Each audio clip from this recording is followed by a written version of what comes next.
saneamiento, que el día de ayer ha estado en Piura, nos va a poder decir algo de lo que vio, pero sobre todo nos interesa conversar sobre el informe oficial que él ha recibido respecto a lo sucedido con el aniego de aguas servidas en San Juan de Lurigancho, porque no le ha temblado la mano y ha tomado decisiones rápidamente, revocando el nombramiento de los miembros del directorio de Sedapal. Conversaremos también, por favor, sobre la Autoridad Única del Transporte Urbano, que tiene un representante de su ministerio, y sobre temas de su calidad de parlamentario, que es también, puesto que tenemos casos como el de Vieira, Salaverry y otros. Ya me había olvidado que era congresista. Pero, por favor, recuerden lo que sea necesario para hablarnos con espíritu independiente sobre eso. Comencemos con el tema más urgente, porque chocó a tantos ciudadanos, lo de San Juan de Lurigancho. ¿Qué sabemos ahora de objetivo respecto a las causas de ese lamentable aniego de aguas servidas? Bueno, en primer lugar, este informe que ha preparado un grupo de profesionales del Ministerio concluye que, en primer lugar, el tubo tiene un grosor que no es el de la norma. Así que Sedapal nunca debió haber firmado la conformidad de obra, como firmó, aceptando el tubo. En segundo lugar, había un pésimo protocolo de atención a la emergencia, una emergencia que alertó, o sea, no es que el agua brotó desde el primer día. Como 18 días antes hay un hundimiento en la pista, eso siempre es señal que algo puede haber pasado con alguna tubería, y la forma como esta emergencia fue tratada fue totalmente negligente. En primer lugar, entró la contratista de Sedapal Acciona, cavó una zanja ahí. Por lo que se ve en las imágenes que nos han dado la gente del tren eléctrico, porque ellos, cuando hubo el hundimiento, movieron una cámara de seguridad apuntando al hundimiento 24 horas del día. Se ve, por ahí creo que le tienen a Abelardo las imágenes, para los que están viendo televisión, se ve cómo ingresa un trabajador sin las medidas de seguridad del caso, sin el entibado. El entibado significa unos paneles para que no se desmorone el terreno. Entra un trabajador ahí, excava, ve algo, no sabemos qué es, y acto seguido trae un tablón y lo pone encima de lo que aparentemente había ahí, que suponemos que era un hueco a la tubería, y tapan. Y la grabación se ve perfectamente cómo la tierra empieza a caerse. O sea, obviamente estaba cayendo dentro del tubo y se estaba iniciando lo que es el atoro, ¿no? Y día después llegó otra contratista que no sabemos qué hizo, pero ahí en medio del trabajo la segunda contratista es que ya el desagüe empieza a aflorar. Entonces hubo negligencia, sin ninguna duda, objetivamente de Acciona y de Sedapal. Uno de los argumentos de Sedapal mientras ocurrió el hecho y los primeros días después del hecho era que había sido un imprevisto, un accidente. Y nuestra pregunta era, un imprevisto es algo que no vienes trabajando durante 15 días antes, ¿no? O sea, yo entiendo que se te rompa algo, efectivamente salte el agua y tú estabas durmiendo, pero si había obras ahí, no sé, yo supongo que son gente capacitada para saber cuáles son las posibles consecuencias de no hacer ese trabajo adecuadamente. ¿Cuáles son las explicaciones que han dado las empresas? Sí, bueno, al principio pasó por alto y muchas empresas no daban uso de la razón. Para los amigos que nos están viendo en televisión, ven ahí cómo está la foto del el obrero metiendo una tabla. Si vemos en la siguiente foto, vamos a ver cómo el obrero está tapando la tubería con esta tabla. Y si vemos la siguiente foto, que son unas imágenes, ahí está excavando. Y después vienen unas imágenes donde ustedes van a poder ver cómo se ve que tapan ahí están las imágenes, ya está tapado, pero ven ustedes cómo la tierra empieza a caer hacia adentro, ¿ves? ¿No? Ajá. Entonces, obviamente el tubo está absorbiendo la tierra, ahí se está iniciando en esos precisos momentos el atoro, ¿no? Hay que, para el público que no tiene capacidad de ver por televisión, la tabla que ponen es un AAA cualquiera, no crean que estamos hablando de material muy sofisticado. Y el hundimiento es como se chupa la arena en la playa. Así, ¿no? Así es. O sea, no es nada muy difícil de interpretar, no es nada muy difícil de interpretar. Entonces, eso a los pocos días ocasionó el atoro de esa tubería, pero, como pueden ustedes ver, por pésimo manejo de la contratista Acciona y de parte de Ceapal, que no estuvo supervisando lo que ahí estaba ocurriendo. Lo que nos ha dicho entonces es que la gestión de la crisis ha sido pésima, pero peor aún, nos ha dicho que hubo un vicio de origen, que la tubería estuvo mal hecha y que sin embargo fue recibida. ¿Quién falló ahí? ¿Quién es el responsable de verificar que las obras que se entregan a Sedapal, financiadas con el dinero de los peruanos, estén bien hechas?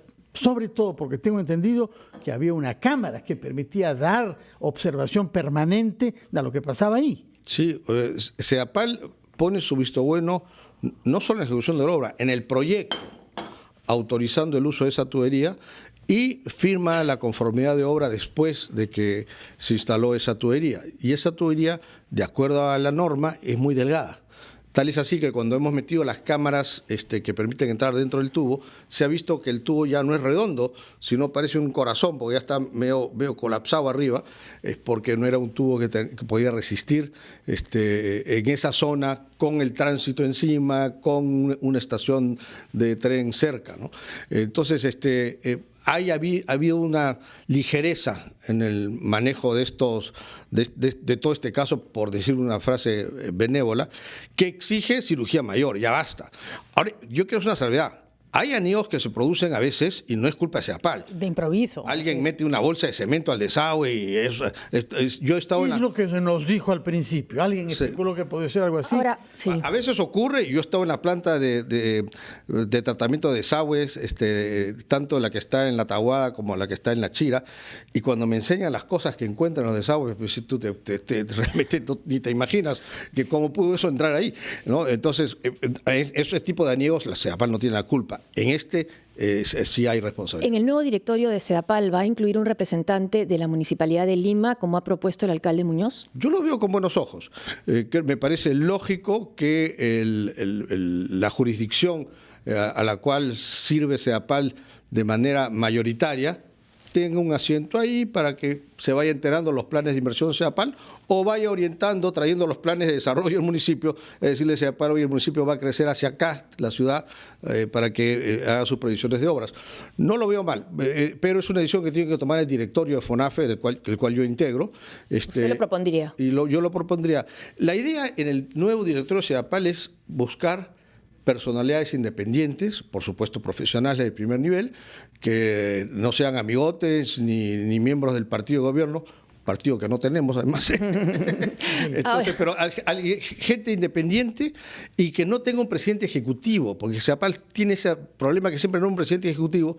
Del momento que el presidente de directorio es ejecutivo, ya no es pues presidente directorio, es decir, el directorio es como un parlamento, el directorio viene y supervisa la gerencia cada semana, cada 15 días cuando hay sesión, pero si tú al presidente lo involucras como ejecutivo, ya el directorio no es imparcial, pues ya tiende a defender la gerencia y eso es algo que queremos evitar. Ahora, otro tema que también está en titulares, esta vergonzosa detención, porque es un expresidente de la República, del expresidente Toledo en California. Ahora, ¿no resulta también frustrante e indignante que se le detenga por este escándalo, pero que no se le pueda detener por las coimas? Sí, por supuesto, ¿no? ¿Qué está pasando? Para mí es complicado hablar del presidente o expresidente Toledo. Yo trabajé con él, compartimos luchas en las calles.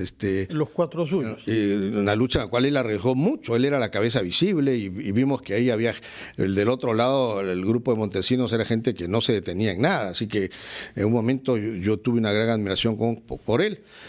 Es verdad que en las reuniones a veces tomaba de más, pero bueno, oye, Winston Churchill también era amigo de la copa y ha sido un gran primer ministro de Inglaterra. Claro, sin ser inimputable, ¿es alcohólico? No, y además de... No lo sé. No. Pero perdón, Winston Churchill con ese cerebro podría darse el lujo de tomar todo lo que quisiera. No, digamos. Periodista, historiador, militar, estratega, pintor, escritor. Si era así con todo lo que tomaba, imaginémonos si no hubiera tomado. Pero ¿por qué? Creo que por eso lo admiro mucho. Pero ¿por qué no se le trae?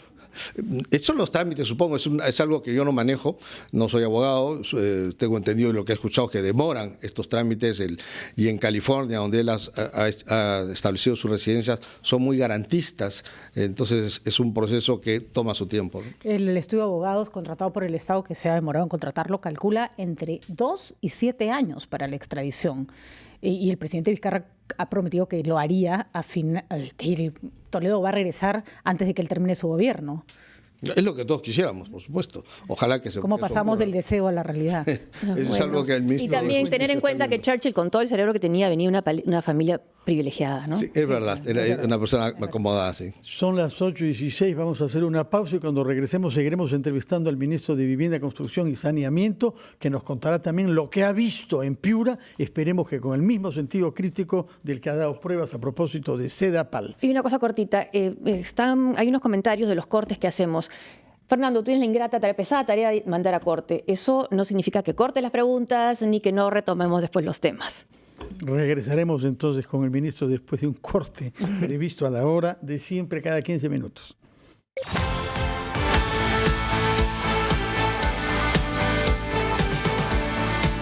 Estamos entrevistando al ministro Carlos Brus de Vivienda, Construcción y Saneamiento. Hemos hablado sobre la mala gestión de la crisis de San Juan de Lurigancho. Nos importa que nos diga de qué manera piensa impulsar usted esta institución extraordinariamente importante, una de las más cruciales creaciones de los últimos tiempos en Lima y Callao, Autoridad Única de Transporte, que debe concentrar poder que antes tenían ministerios y municipalidades. Por lo pronto usted tiene que nombrar a un miembro en el directorio. No solo eso, yo he sido autor de unos proyectos de ley que creaba esta Autoridad del Transporte, así que me va a ser muy grato haber creado la ley y ahora tener que nombrar un representante. El Ministerio de Vivienda efectivamente tiene que nombrar un representante. Y estamos buscando la persona que refleje lo que al Ministerio de Vivienda le interesa.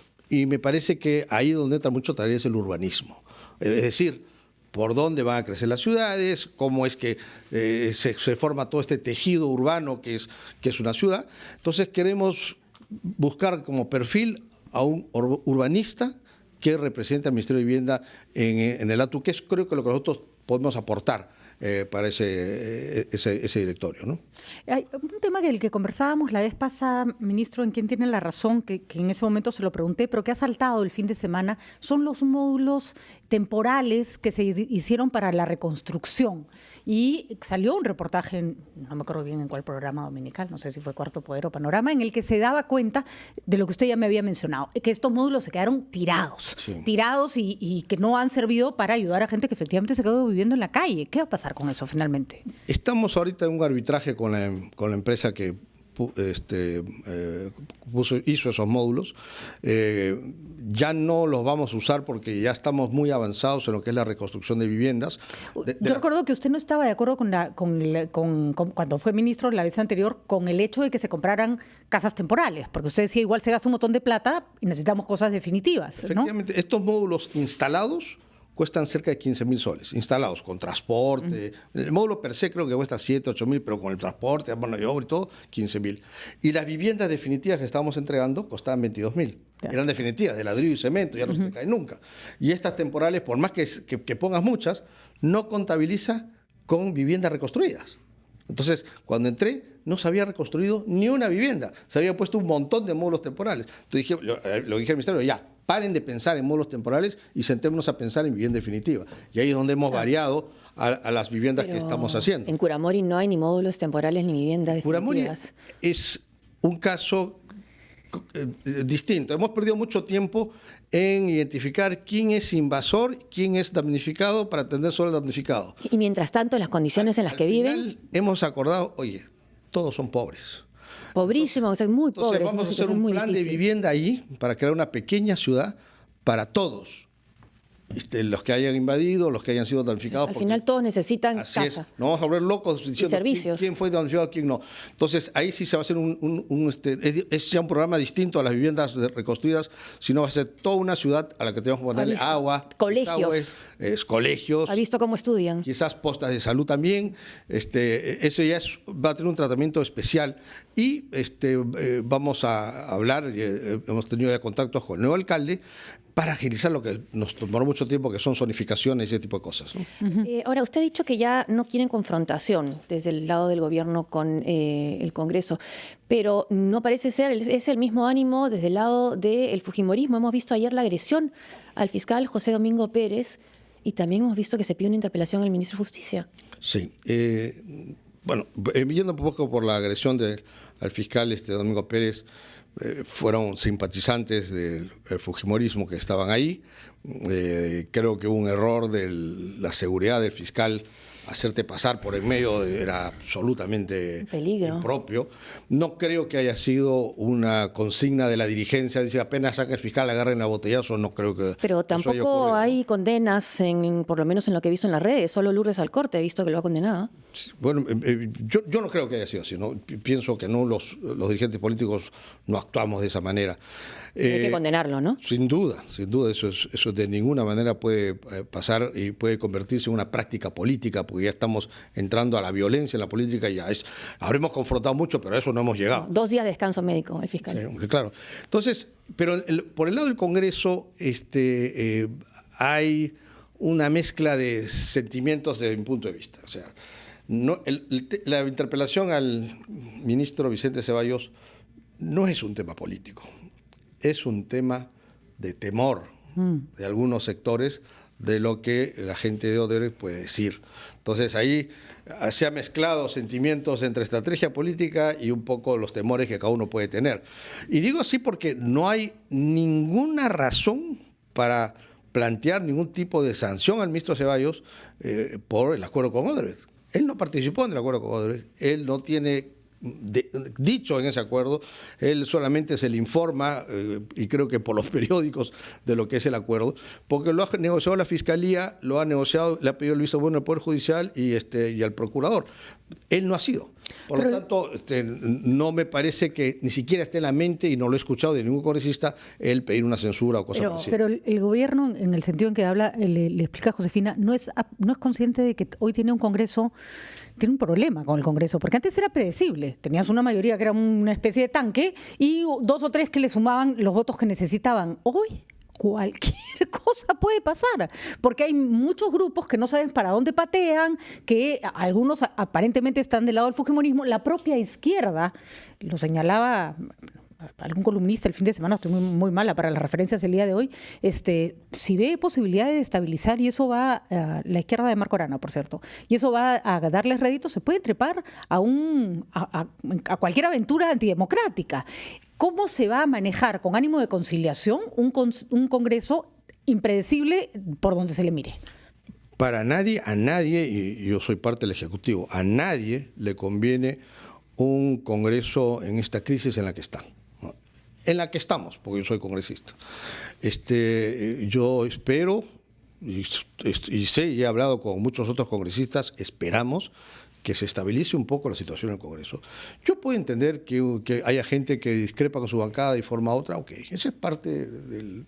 Pero ¿y a dónde apuntan esos? Pero el problema está en todos estos escándalos, en un congresista que se le graba pidiendo plata para una coima, los gastos de otro congresista acusado de acoso.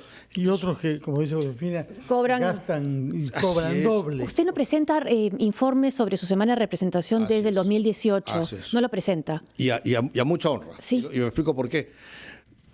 Los de Lima tenemos nuestras oficinas en nuestra circunscripción. ¿Pero cobra?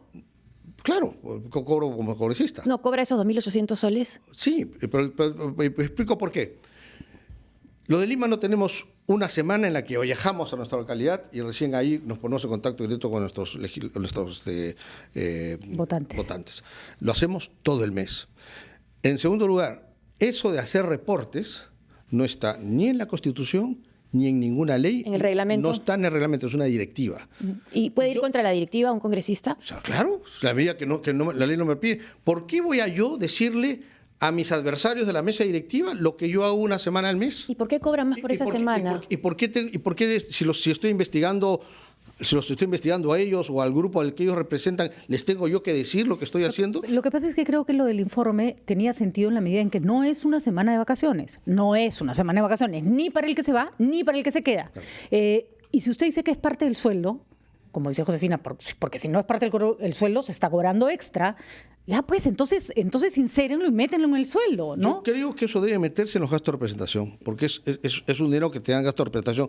Fíjate, yo he presentado informes cuando he pedido alguna plata o algún pasaje para ir a hacer una actividad. Por ejemplo, una de las veces que presenté el informe fue cuando viajé a Trujillo, invitado por una organización LGTBI. ¿Y por qué ahí sí lo presentó? Porque el Congreso me dio un pasaje gratis. Ahora, entonces la directiva no, la directiva no vale. Consideré que tengo que rendir cuentas de lo que hice con ese pasaje. Pero en lo que es gastos de representación, yo veré cómo utilizo mi tiempo y no tengo por qué informarle a nadie de las actividades que realizo. Y eso yo le he dicho desde el principio que no me parece correcto. ¿No a sus electores? O sea, entiendo la lógica, no creo que haya una actitud delictiva detrás, pero a todas luces la ciudadanía espera una mejor explicación, porque si no se presta a... Bueno, yo trabajo 3 semanas al mes y luego tengo una semana para mirar al cielo, nadie va a saber qué cosa estoy haciendo y encima cobro 2.800 soles por eso. Bueno, ¿no? pero nadie sabe igual con estos reportes. Los reportes la mesa directiva los guarda, ahora han salido a la luz porque alguien... Entrevistas con periodistas. Ahora, ¿qué otra directiva no vale? Esta no vale para usted. ¿Qué otra directiva del Congreso tampoco vale? Y digo que no vale porque es un derecho fundamental mío. Yo no tengo por qué reportarle a ellos o a mis adversarios lo que yo hago en mi tiempo. ¿A sus adversarios? Claro, pues la mesa directiva no son de mi grupo. Entonces, ¿por qué les tengo que decir a ellos lo que yo hago? Y cuando si cambia esa mesa directiva, ¿usted sí va a rendir cuentas? Creo que la figura de hacer reporte, que tú rindas cuenta de lo que haces esa semana, me parece que excede el hecho de que los congresistas no tienen mandato imperativo. Pero a ver, esa semana no hay pleno, esa semana no hay comisiones. O sea, ¿qué me dice? ¿Qué cosa me garantiza? A mí como ciudadano, olvidémonos del enemigo político, que ustedes no se fueron a la playa, que no se la pasaron mirando el sol, que no se la pasan, no sé. Mira, yo me puedo ir a la playa no esa semana, cualquier semana, si quisiera. Y entonces, pero probablemente no seré reelegido porque no estaría haciendo el trabajo parlamentario. Pero no va a ser. No, pero no se pase, pues, ministro, porque me parece didáctica esta conversación, porque creo que da cuenta de que esto está muy mal planteado. Esto está muy mal planteado, porque es verdad que los que no tienen que viajar, me imagino que tienen la tentación de efectivamente tener un par de reuniones y no van a trabajar toda esa semana. Es una semana perdida, la semana de representación. Así es. ¿No? Es perdida, digamos, para los que estamos en Lima. Creo que es bien útil para el que representa provincias. No siempre, porque a veces se van de viaje. Así es, o a veces no, a veces van a visitar a su familia y no está mal que vayan a ver a la familia, pero algo más tienen que hacer. Se le da la oportunidad de ir físicamente a su localidad. Los de Lima ya estamos en nuestra localidad. ¿Va a impugnar esa directiva? Yo no tengo por qué impugnar nada, simplemente no la cumplo y punto. ¿Así? Sí, ¿Así se puede actuar? Pero estaría de acuerdo con que se cambie, incluso que les quiten los gastos de representación. Mira, yo creo que hay que ver qué cosa es gasto de representación, qué cosa es sueldo, y reestructurar eso de manera... Y lo que hay que hacer es que eso ya tiene que salir del debate nacional, porque hay cosas mucho más importantes y esta está deteriorando mucho la imagen del Congreso. Ministro, vamos a ir a una pausa, pero sí le digo que nunca cuando se trata de plata y de plata del Estado y plata de los ciudadanos es un tema poco importante. Pero vamos a la pausa y seguimos conversando mejor para entrar a otros temas también que son fundamentales. 36 hemos recibido varias preguntas del público de RPP que vamos a formularle. Patricia, creo que tú tenías una pregunta. Sí, creo que la pregunta del público, acá está. Era que nos la pasa el productor Nancy Pérez Torres, dice que el agua de San Juan de Lurigancho llega sucia, color marrón. Esto es en el condominio Campoy, al lado del colegio Innova, y que hace semanas reportan a CEDAPAL y no tienen ninguna respuesta al respecto. ¿La calidad del agua que se ha repuesto es la óptima o hay algún tipo de contaminación o problema por la inundación que tuvieron? No debería haberlo. Sin embargo, vamos a chequear con CEDAPAL apenas regrese a la oficina, porque fueron tuberías distintas. La que se rompió fue de desagüe, que es una tubería distinta a la del agua. Yo no digo que sea el caso, pero a veces ocurre que las cisternas que tienen los edificios, esos hay que mantenerlos, esos hay que lavarlas por lo menos una vez cada 6 meses. A veces la turbiedad viene de la cisterna y no de el agua de CEDAPAL. Sin embargo, llegando a la oficina chequeo qué está pasando con el agua de San Juan de Lurigancho. Josefina, tú tenías una pregunta. Sí, en el Twitter, Virginia Luna China dice: pregunten, por favor, si saldrá el proyecto de vivienda Una Sola Fuerza en Piura y hay proyectos de vivienda social para frenar aumento de pobreza urbana, y también preguntas más generales, como por ejemplo, ¿qué puede hacer usted en la lucha contra la anemia? Sí, Va a salir ese conjunto habitacional, ya está hecho todo lo que es habilitación urbana, que significa las pistas, veredas y las tuberías para el agua y el desagüe.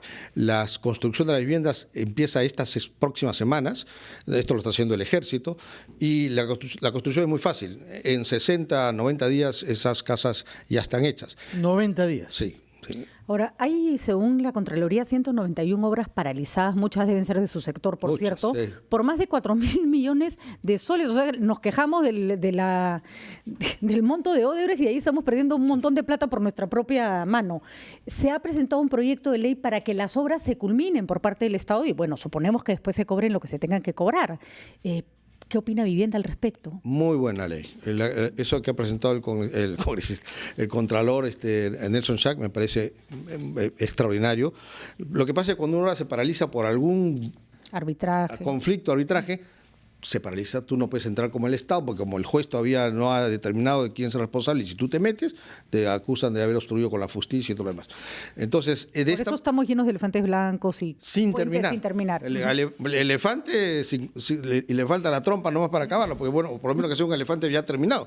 Entonces, esto permite que las obras que están al 80%, se hace una liquidación. Una vez que esté un conflicto, el conflicto sigue su curso, se hace una liquidación de obra y pues el ministerio respectivo o el municipio, lo que fuere, puede contratar otra empresa para que culmine la obra. Esperemos que así sea, ministro. En todo caso, felicitaciones por su nombramiento y creo que no le debo decir, como le ha dicho su antecesor, a la tercera va la vencida. Muchas gracias por su presencia. Gracias. Tomamos rápidamente contacto con la abogada Juliana Loza. Ella es defensora de Keiko Fujimori y naturalmente queremos conocer su opinión sobre la actitud de Keiko Fujimori, que se negó a contestar ayer a las preguntas de los fiscales, pero también nos interesará saber qué piensa de la manera como seguidores de su patrocinada atacaron el día de ayer a los fiscales cuando salían de la cárcel. La abogada Juliana Loza, buenos días. Buenos días, Luis Fernando. Saludos a todos. ¿Cómo están? ¿Al servicio de qué estrategia de defensa se orienta el silencio que ha hecho valer Keiko Fujimori ante los fiscales que la querían interrogar? Algo muy simple, don Fernando. Esta investigación lleva ya más de 3 años. Keiko Fujimori ya ha declarado en 2 oportunidades en esta misma carpeta. Incluso una de las declaraciones la prestó ante el mismo fiscal José Domingo Pérez Gómez. Y lo que hemos hecho uso es del derecho a guardar silencio, que es un derecho constitucionalmente reconocido, lo que no impide que en algún otro momento pueda darse una declaración. Téngase en cuenta además que ya nosotros hemos cumplido con presentar toda la documentación e información que se nos ha sido requerido en estos 3 años. Por esos motivos que hemos hecho uso del derecho a guardar silencio. Abogada, ¿cómo está, doctora? Muy buenos días. El tema es que estamos en medio de un proceso de investigación y hay nuevos colaboradores, hay empresas que están además acogiéndose a colaboración eficaz, aunque es verdad que el tema de aportes a campaña todavía no se ha visto directamente, y va a salir más información. Y sobre esa nueva información va a tener que darse alguna explicación. ¿Le conviene a la señora Fujimori quedarse callada? Sí, sin duda, y nuestra posición, nuestra versión ya ha sido dada a la Fiscalía, incluso ha sido escuchada por todo el público a través de los medios de comunicación, a través de las audiencias, ha sido nuestra posición. Desde luego, como le digo, nosotros siempre vamos a seguir colaborando en esta investigación. Sin embargo, sí consideramos que en este caso se ha perdido totalmente la objetividad e imparcialidad. Ahora, ¿tiene que ser imparcial un fiscal? Porque un fiscal vela por los intereses de la sociedad. Eso no se lo tengo que explicar a usted, doctora Loza. No es un juez. El que tiene que pedirse imparcialidad es al juez que ve quién tiene razón, ¿no? Y al fiscal le corresponde, como ustedes también saben, actuar con un criterio de objetividad, ¿no? Así como al juez se le exige actuar con un criterio de imparcialidad, el fiscal tiene el deber de actuar bajo un criterio de objetividad, sea buscando pruebas de descargo, sea buscando pruebas de descargo. Ahora, en este caso consideramos que este criterio de objetividad se ha visto perdido. Y también tiene que actuar, doctora Loza, con seguridad. Lo que ha pasado ayer a la hora de salir del penal, ha sido agredido el fiscal José Domingo Pérez por seguidores de la señora Keiko Keiko Fujimori. El doctor César Nakazaki ha dicho vía Twitter: deseo de todo corazón que el lamentable evento producido en el penal de Chorrillos no afecte aún más la difícil situación legal de Keiko. Hay argumentos sólidos para que recupere su libertad, que no debe ser debilitada con la violencia, interpelación, etcétera. ¿Coincide usted con el señor Nakazaki? Desde luego, de hecho, nuestra primera reacción junto a Keiko, una vez informadas de estos hechos, yo incluso he tenido que retornar y reingresar ayer nuevamente a las instalaciones del penal a ponerle en conocimiento de estos hechos. La reacción inmediata de Keiko ha sido de preocupación y sorpresa. Nosotros, desde luego, lamentamos, reprochamos y condenamos cualquier tipo de violencia. ¿Y no tendría que condenarlo Keiko Fujimori a través de Twitter o de otra manera, igual sus seguidores? Los parlamentarios, por ejemplo. Lo estoy manifestando yo, de hecho lo manifesté desde ayer, nuestra reproche total a cualquier acto de violencia. Eso sí, nosotros en este caso solicitamos que no se generalicen hechos aislados para toda la militancia o todos los simpatizantes que me consta se han desarrollado y se han desempeñado de manera correcta. Nosotras no vamos a permitir, no vamos a avalar ningún acto de violencia, menos aún, y eso también me gustaría que quede claro, también reprochamos, de ser el caso, cualquier tipo de especulación que se pueda dar a que en este caso hubiera existido alguna confabulación o dirección. Entonces, ¿no sería mejor que hacer ese tipo de argumentos no es correcto ni profesional, menos aún que venga de parte de una autoridad? Yo creo que aquí los peruanos necesitamos respeto y no se ha respetado al fiscal en este caso, doctora.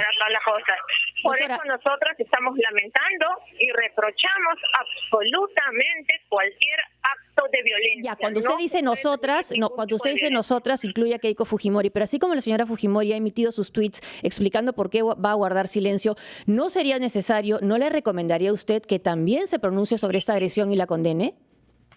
Es probable, si es que les agrada algún tuit, lo conversaremos. No se trata de agradar, desde ayer, de hecho, hoy día puedo ingresar a conversar nuevamente y hablarle de ser necesario de algún tuit. Entenderás que yo no estoy las 24 horas allí. Sería bueno, pudiera ser una muy buena idea, ¿no? Sería bueno que no lo haga.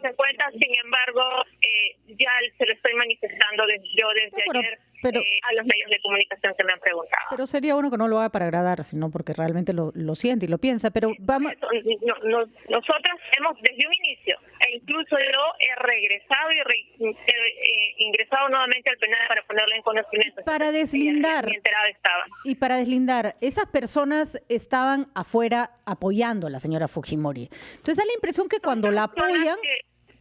Pero estaban ahí con sus carteles, han estado toda la mañana. Da la impresión que cuando la apoyan son personas del fujimorismo, pero cuando agreden ya no, ustedes los desconocen. ¿No sería interesante, importante, que el mismo partido de la señora Fujimori hiciera una investigación de quiénes eran, son claramente identificables, y explique cuál es la relación que tienen con el partido y detenerla, los separen o los condenen? Sin duda alguna, Patricia. Nosotros no vamos a avalar ningún acto de violencia, sea dentro, sea fuera del partido, de ninguna manera. Sería mejor que hubiese un comunicado de la bancada o del partido que diga lo que está usted diciendo ahora en respuesta. Ahora bien, usted nos dijo que Keiko Fujimori va a seguir colaborando con la justicia. ¿Cómo es compatible eso que usted dice con el hecho de que no haya contestado a las preguntas de los fiscales? Nos ha puesto como testigos por las audiencias que hemos visto por la televisión, pero no sabemos nosotros, señora Loza, lo que los fiscales le han preguntado el día de ayer, fiscales que, por cierto, regresaban de Brasil. De manera que explíquenos, ¿cómo es esto? ¿Va a seguir manteniendo silencio o va a colaborar con la justicia? Nosotras y la señora Keiko Fujimori va a seguir colaborando como le ha venido colaborando en estos 19 años que está sometida a diversas investigaciones. Y ya que aprovecho la pregunta, don Fernando, ninguna de las declaraciones recientemente tomadas en Brasil tienen relación con la carpeta fiscal relacionada a las investigaciones de la señora Keiko Fujimori. Ninguna de las declaraciones o diligencias que se llevaron a cabo desde hace más de un mes han sido o fueron programadas en nuestro caso. Por tanto, no habían preguntas referidas a nuestro caso producto de esas diligencias. Muchas gracias, señora Juliana Loza. Recuerdo que usted es la abogada defensora de Keiko Fujimori, que nos ha hecho saber que usted y ella reprueban los actos de violencia contra los fiscales, aunque no hemos visto un comunicado ni del partido ni de la bancada. No, solo Lourdes Alcorta, solamente ella, a nivel íntimo. Muchas gracias, señora Juliana Loza. Bueno, ya hacemos una pausa y cuando regresemos conversaremos con el congresista Marco Arana, vocero de la bancada del Frente Amplio, que nos contará qué pasa entre sus miembros, ex vocero, respecto de estos problemas de pagos de extras, de doble cobranza de algunos congresistas de la República. Primero vamos a una pausa. Hacerle varias preguntas respecto del Congreso, comenzando con el tema de los cobros indebidos o los cobros dobles. ¿En qué situación se hallan los miembros de su bancada y cuál es su posición para resolver este problema? El informe que hemos solicitado, el que yo tengo ahora, no habrían congresistas del Frente Amplio con cobros dobles, ¿no? Yo espero que todo eso... Con viáticos más semanas de representación. Sí, cobro doble, es decir, estando fuera del país, cobrando por estar dentro de sus provincias, ¿no? En cuanto al tema de la semana de representación, ahí hay varios problemas. Unos que tienen que ver con que el sistema mismo del que tiene el Congreso es un sistema obsoleto, con dificultades, con muchas fallas, en los cuales, digamos, se puede incurrir porque no se conoce o no hay una norma, o no se conoce la norma adecuadamente porque no hay unas exigencias estandarizadas de cómo hacer los informes, etcétera, o puede ser el pie, que yo es lo que creo que pasa, para que algún pillo o algún delincuente, usando las franjas y las ausencias que hay, efectivamente pueda hacer un doble cobro, pueda intentar burlar, digamos, sus responsabilidades. Y entonces lo que hay que hacer en realidad es ir hacia un proceso de modernización, de transparencia del conjunto de normas que permitan que haya unas decisiones más informadas y más razonables, como por ejemplo el tema de contratar o nombrar personal. Es un tema grave, ¿no? ¿Con qué criterio? La meritocracia tirada a la borda, ¿no? Al suelo completamente. Cada organización política que entra al Congreso asume que es su agencia de empleos, ¿no? Y eso ha sido así. Pero eso tiene que terminar.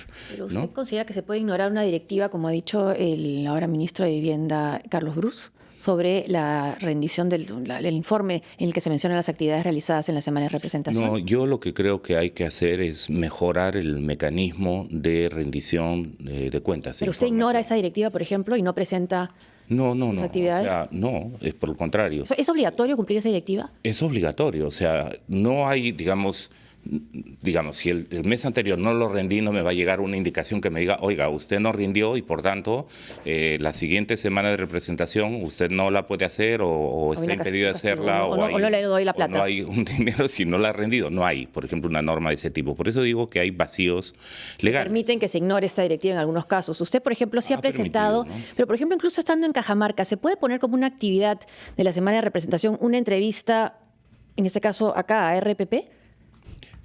Sí, o sea, yo creo, a ver, ¿qué hacen los medios en materia de representación para un congresista? Amplificar la visión o las acciones que se están haciendo. Pero recibir un extra por dar una entrevista. No, es que, gracias Josefina por la pregunta, no se trata de, oigan, tomó 1 hora viajar, le pagaron un extra. Fue a dar una entrevista, le pagaron un extra. No es así. Bueno, por los 5 días. Sí, Esta es la única actividad de un solo día. No solo por 5 días. O sea, lo que hay son incluso 9 días. Yo, por ejemplo, porque tengo que viajar no solo a mi región, tengo que viajar a provincias. Entonces, ¿qué ha pasado? Si yo pido, en algunos casos voy a temas muy especializados, como por ejemplo el tema de si se han cumplido determinadas normas ambientales, si ha habido adecuada supervisión en el tema de la construcción de una carretera. Pero ese es un solo día, el 14 de diciembre es la única actividad. Sí. De febrero, del año pasado. Mira, lo puedo chequear. ¿Ya? Está acá, no está en la página del Congreso. Sí, pero además hay que hacer una investigación seria sobre lo que está pasando, por ejemplo, en la página del Congreso. No está actualizada, ¿no? Pero eso no, por ejemplo, esto está publicado. Informe, esto sí está. Sí, esto hay es un hecho, informe, ¿eh? por ejemplo, de una ONG de transparencia que dice, ¿no?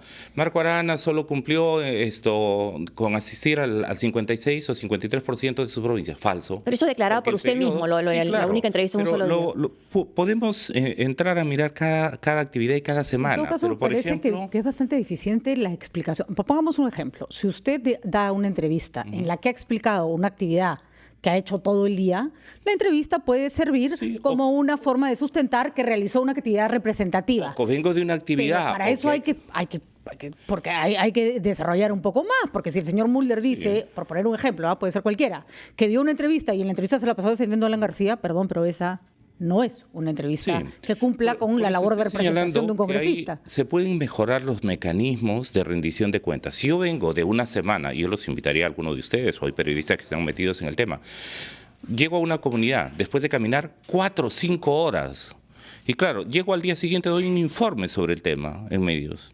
Claro, desconecto la actividad, podría mejorar, como dice Patricia, efectivamente la acción previa a la rendición pública de un informe. O sea, si la entrevista es una manera de difundir el trabajo de representación, está bien, pero si se trata simplemente de hablar sobre cualquier cosa al medio, no es completamente de acuerdo. Por eso es que yo creo que además hay cosas que se tienen que manejar. En la práctica, el tema de asignación para gastos de representación, en la práctica, está funcionando como un incremento de salario. Pero entonces sean transparentes, digan, es un aumento de sueldo. No, pero lo he dicho desde el primer momento. Entonces, con eso, ¿cuánto ganan ustedes en realidad con más los 2.800?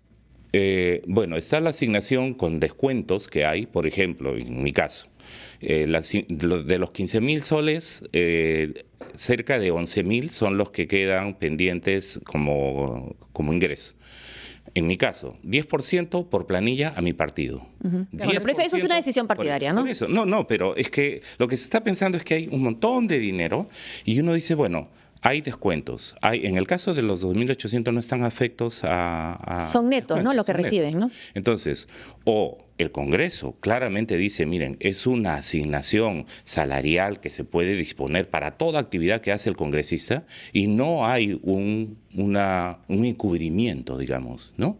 Yo creo que eso es lo que tiene que pasar. Entonces, se presta a estas rendiciones. Se contempla la posibilidad de incluir eso en el sueldo, pero hasta ahora nadie ha dicho que se lo podrían quitar también, y sincerar que el sueldo sea de 10.000 soles y ya pues se las arreglan como puedan. Por supuesto, mira, yo creo que sobre este tema lo que tiene que haber es absoluta transparencia y las decisiones tienen que ser conocidas. Ojalá que usted contribuya. Quería dejarle plantear por eso, una pregunta. perdón, si me permiten, miren, por eso yo he planteado a la Contraloría General de la República que las decisiones sobre contratación, nombramiento, adquisiciones, pagos salariales, deben ser absolutamente disponibles, tanto en transparencia en la página web del Congreso como en la acción de fiscalización de la Contraloría. Y hay un tema del que nadie habla. ¿Quién reparte los viajes? ¿Para qué y por qué? Porque, por ejemplo, hay una serie de congresistas viajeros que se la pasan de aquí para allá. Mira, lo terrible es que a veces en la bancada nos enteramos que no está un congresista porque se ha ido de viaje. Se ha ido de viaje y hay que reconocer que los viajes los administra la primera vicepresidenta. La segunda vicepresidenta. ¿Una pregunta antes de una pausa? Sí,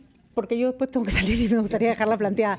Me gustaría una explicación y un pronunciamiento por parte de lo que está ocurriendo en Las Bambas, que ya es demasiados días. Quisiera que nos diga sobre el caso de la congresista de su bancada, Foronda, quien ha sido solicitada una sanción de 60 días en la Comisión de Ética por haber contratado en el Congreso a alguien condenado por terrorismo. Pero nos interesa también su opinión sobre la interpelación prevista este jueves del ministro de Justicia, Vicente Ceballos. Vamos a una pausa y proseguimos brevemente nuestra entrevista a Marco Arana del Frente Amplio.